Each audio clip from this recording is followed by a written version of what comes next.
perkenalkan, nama aku Septriana. Aku saat ini sedang merasakan gagal fokus. Awalnya aku nggak merasakan gagal fokus sama sekali. Hingga akhirnya aku bisa merasakan gagal fokusnya setelah kakak pembina aku sharing sama aku setelah aku pelayanan.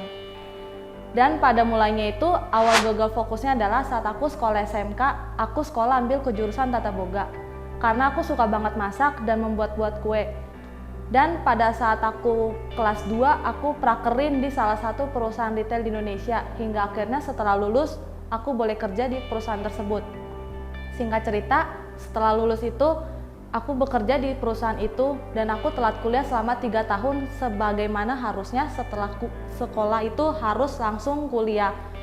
Awalnya sih pengennya kuliahnya itu sama seperti jurusan aku yang sebelumnya, ambil pariwisata kah atau tetap di kejurusan tata boga. Hingga akhirnya aku memutuskan untuk kuliah di salah satu kampus di dekat rumahku dan aku bisa bayar kuliah dengan uang hasil gaji aku sendiri. Puji Tuhan pada bulan Juli kemarin aku boleh lulus, tapi pada tahun 2019 di bulan Maret aku resign dari pekerjaan aku karena aku ingin fokus di studi aku selesai dan aku bisa fokus untuk mencari pekerjaan dengan titel baru aku. Nah, ini awal titik mula aku gagal fokus. Dimana yang harusnya aku tetap fokus di track aku, tapi aku malah meleset ke jalan yang lain. Saat ini aku sedang fokus mencari pekerjaan di dunia admin perkantoran. Karena saat aku bekerja di retail dulu, aku itu suka ke distract sama waktu teman-teman aku.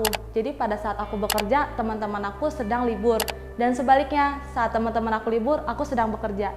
Jadi itu yang membuat aku agak kurang nyaman di dunia pekerjaan aku yang sebelumnya. Hingga akhirnya aku memutuskan untuk mencari pekerjaan di admin-admin perkantoran supaya aku bisa lebih menyesuaikan waktu dengan teman-teman aku. Nah, disinilah awal titik aku gagal fokus.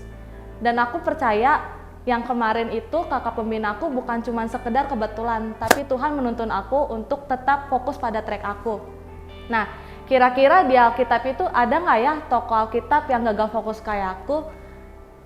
Yuk teman-teman, kita sama-sama belajar dari tokoh di Alkitab berikut ini. Check this out. Shalom extra people, saya percaya kalian luar biasa. Kenapa kalian luar biasa? Kenapa kita luar biasa? Karena Yesus ada bersama dengan kita. Teman-teman, hari ini kita akan belajar sesuatu dari firman Tuhan. Sebelum kita belajar, kita doa dulu. Tuhan, kami bersyukur buat hari ini penyertaan Tuhan luar biasa. Hari ini kita akan belajar sesuatu dari firman-Mu Tuhan. Biar kiranya Allah yang memberkati pelajaran kami hari ini. Dalam nama Yesus kami siap belajar firman-Mu. Haleluya. Amin. Teman-teman, kita mau belajar satu hal tentang gagal fokus, teman-teman. Sebelum saya masuk ke dalam tema, saya mau kita semua tahu. Ada satu cerita yang saya mau bagiin sama teman-teman. Teman-teman pasti pernah tahu atau teman-teman pasti pernah nonton film yaitu tentang bahwa kaca pembesar itu bisa menghasilkan sumber api. Nah, yang menarik adalah kenapa kok kaca pembesar itu bisa menghasilkan sumber api? Nah, saya mau kasih tahu kalian kenapa kaca pembesar bisa menghasilkan sumber api. Kaca pembesar itu didesain atau dirancang dengan memiliki yang namanya titik fokus, teman-teman. Nah, titik fokus inilah yang bisa membuat objek yang kecil menjadi besar. Nah, apa hubungannya dengan sumber api? Ketika sinar matahari mengenai kaca pembesar dan masuk ke dalam titik fokus itu, maka titik fokus itu akan membuat cahaya matahari menguat sehingga bisa menghasilkan api. Nah, saya belajar satu hal dari cerita ini, teman-teman. Pada waktu kita fokus, maka kita akan melahirkan sebuah karya. Karya yang dihasilkan itu udah pasti berkualitas. Kalau kualitas itu sudah pasti menjadikan karya kita punya nilai. Nah, karena karya yang bernilai dan berkualitas itulah menjadikan pribadi kita punya kredit yang tinggi.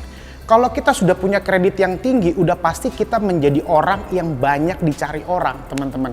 Nah, hari ini kita akan belajar tentang tadi yang saya sudah sebutkan di depan, yaitu tentang gagal fokus. Kita akan belajar dari satu kisah cerita di Alkitab, yaitu dari kisahnya Yerobeam. Apa sih penyebab kita bisa gagal fokus dan apa akibatnya kalau kita gagal fokus? Yang pertama, teman-teman, hatinya Yerobeam terpusat kepada hal yang salah. Yerobeam tidak lagi fokus kepada apa yang menjadi tujuan Allah atas hidup dia, tapi dia malah fokus kepada apa yang menjadi keinginan hatinya dia secara pribadi, yaitu kekuasaan. Yerobeam takut kekuasaannya diambil alih oleh Rehabeam. Karena fokusnya yang salah, teman-teman, maka Yerobeam melahirkan perbuatan yang salah juga. Dia membawa bangsa Israel menjadi bangsa yang menyembah berhala. Hati-hati terhadap apa yang menjadi fokus kita, teman-teman. Karena apa yang menjadi fokus kita akan menentukan arah langkah hidup kita. Yang kedua, teman-teman, kalau arah langkah kita udah salah, pasti ujung-ujungnya akan membawa kita kepada yang namanya kehancuran. Yerobeam tidak lagi ada pada fokus yang tepat, teman-teman. Hatinya Yerobeam dikuasai oleh keinginan-keinginan yang salah, sehingga Yerobeam tidak lagi mencapai tujuan Tuhan yang mulia buat hidupnya dia. Teman-teman, dalam hidup ini kita pasti punya cita-cita buat masa depan kita. Kita pasti punya purpose dalam hidup kita, sesuai dengan apa yang kita harapkan. Oleh sebab itu, teman-teman, hati-hati terhadap banyaknya keinginan-keinginan hati yang timbul dalam hati kita. Karena itu akan membawa kita kepada fokus yang salah. Sehingga hal itu menyebabkan kita tidak bisa mencapai purpose hidup kita sesuai dengan apa yang kita harapkan. Dari 2 poin di atas yang sudah kita sama-sama belajar, teman-teman, bagaimana caranya supaya kita nggak gagal fokus. Yang pertama, teman-teman, kalau kita sudah punya purpose yang jelas, jangan sampai tergoda dengan penawaran-penawaran yang lainnya yang lebih menarik daripada purpose hidup kita.